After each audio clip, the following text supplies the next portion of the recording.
Hey, salut les copains. Aujourd'hui, je vais vous montrer des exercices aux élastiques pour les fessiers. Spécial dédicace à Siam, elle se reconnaîtra. Pour Laïla, Elena et Corinne aussi. Sabine aussi, je crois. Marie-Joseph. Spécial dédicace à la Guadeloupe. Il y a toutes les autres femmes, ça peut aussi être utile pour les hommes. Erwan, Jean-Marc, Pierrick, Joseph. Des fesses bien rebondies, c'est maintenant. Ciao. Mais d'abord, un petit rappel anatomique. Le premier, le petit fessier. Il s'insère sur la hanche, là, un petit peu en dessous de la crête iliaque, et il vient s'insérer sur l'avant du fémur. Le deuxième muscle du fessier, c'est le moyen fessier. Il s'insère un petit peu plus haut sur la crête iliaque et va s'insérer sur la face externe du fémur. Maintenant, comment agissent ces deux muscles ? Le premier, le petit fessier, dans la mesure où il est inséré sur l'avant du fémur, va permettre l'élévation de la jambe. On dit qu'il est le fléchisseur de la cuisse sur le bassin.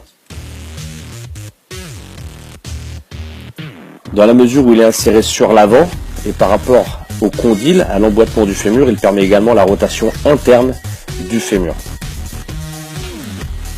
Et dans le même principe, il permet également le fléchissement du bassin sur la cuisse.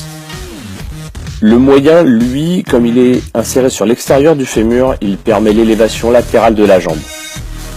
Et c'est un petit peu le seul mouvement qu'il va provoquer. Il agit, par contre, en même temps que le petit fessier pour ce mouvement.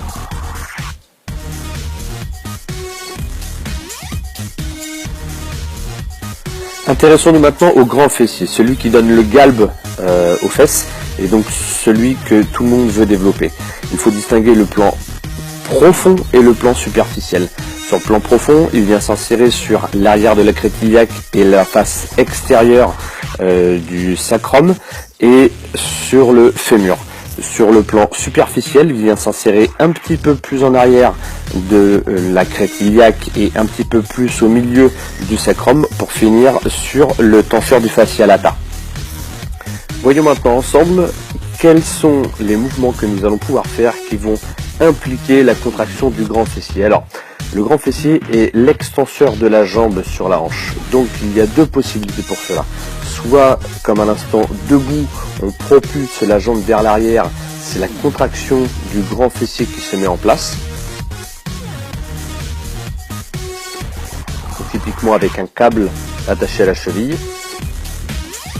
Ou alors dans cette position-là, toujours en extension, plutôt sur un mouvement du style good morning, ou voire deadlift, jambes tendues également. Et également, il agit sur le léger mouvement du bassin en rétroversion, alors que le petit fessier, lui, agissait à l'opposé, plus sur l'antéversion. Le muscle grand fessier est également le rotateur externe du fémur sur la hanche. Et voyons maintenant sur une série de coupes en 3D comment se regroupent les différents muscles du petit fessier, moyen fessier, grand fessier sur le plan profond et sur le plan superficiel. Et maintenant, les mentions légales. Merci à l'Université de Lyon pour ces vidéos 3D et maintenant place aux exercices.